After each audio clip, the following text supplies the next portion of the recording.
Salam sejahtera semua murid-murid. Baik, hari ini untuk pembelajaran Bahasa Melayu kita akan menggunakan buku teks jilid 2 muka surat 25 dan buku aktiviti jilid 2 muka surat 27. Baik, hasil pembelajaran yang hendak dicapai pada hari ini ialah cikgu berharap murid-murid dapat mengenal pasti dan mengedit kesalahan penggunaan kata dalam teks. Okey, mari kita teruskan. Baik, ini dia muka surat 25 buku teks jilid 2. Okey, pada hari ini kita nak mengedit dan memurnikan teks dari aspek penggunaan kata. Baik, perhatikan perkataan-perkataannya berwarna merah dalam muka surat 25 ini.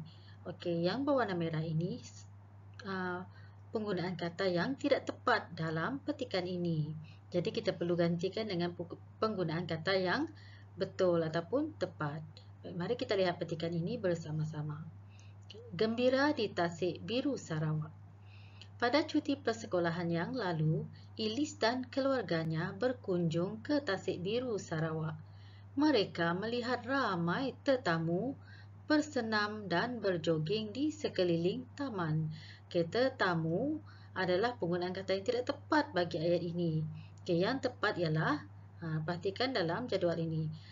Yang tepat untuk menggantikan tetamu ialah pengunjung.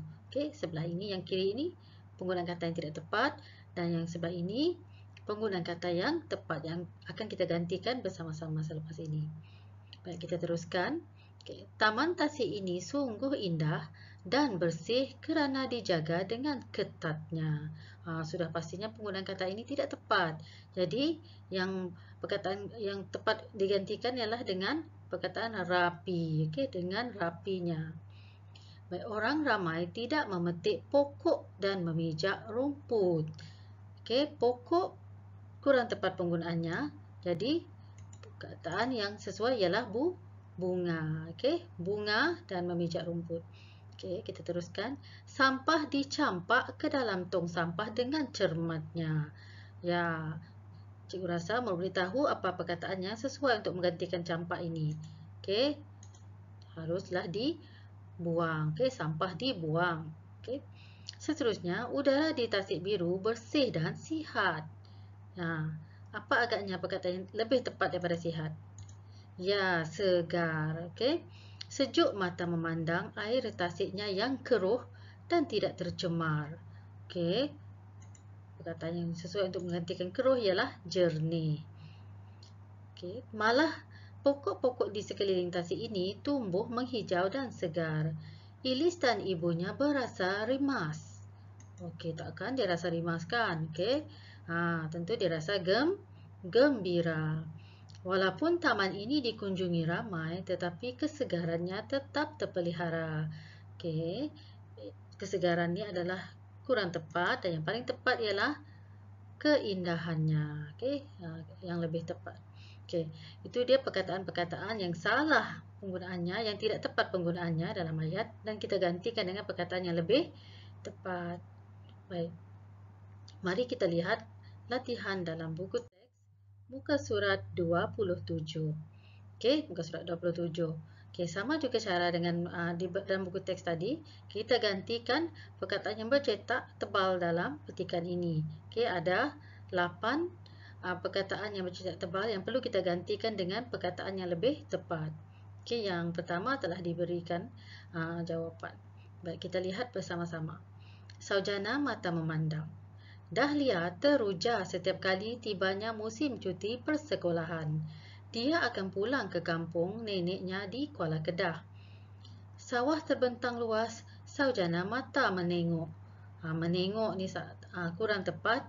Jadi kita perlu gantikan dengan memandang. Di sekeliling rumah nenek Dahlia. Kampung ini dekat daripada hiruk-pikuk kesibukan kota. Dekat kita gantikan dengan jauh. Jauh dari kesibukan kota. Udaranya sedap dan nyaman. Sedap. Sudah pasti salah. Jadi kita gantikan dengan segar, okey, segar dan nyaman. Pemandangan padi yang menguning pula sungguh jelita. Padi pula jelita. Jadi, kita gantikan jelita ni dengan indah, okey. Seterusnya, kampung Nenek Dahlia hilang daripada pencemaran.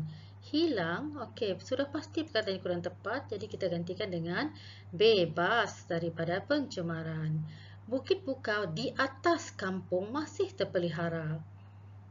Ya, kita gantikan di atas ini dengan di keliling kampung. Okey, belum ada tanda Bukit Bukau itu akan diterokai oleh sesiapa. Bagi Dahlia, masa terasa sangat lekas berlalu ketika berada di kampung neneknya. Lekas berlalu. Kurang tepat. Jadi kita gantikan dengan cepat berlalu. Okay. Dia belum puas menikmati alam semula jadi yang indah dan senang di situ. Okey, alam semula jadi yang indah dan tenang di situ. Itu dia perkataan yang lebih tepat penggunaannya, okay, dalam buku aktiviti ini.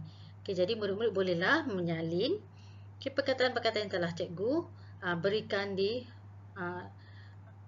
ruangan sebelah bawah ini. Okay, itu saja pembelajaran untuk hari ini. Okay, Assalamualaikum.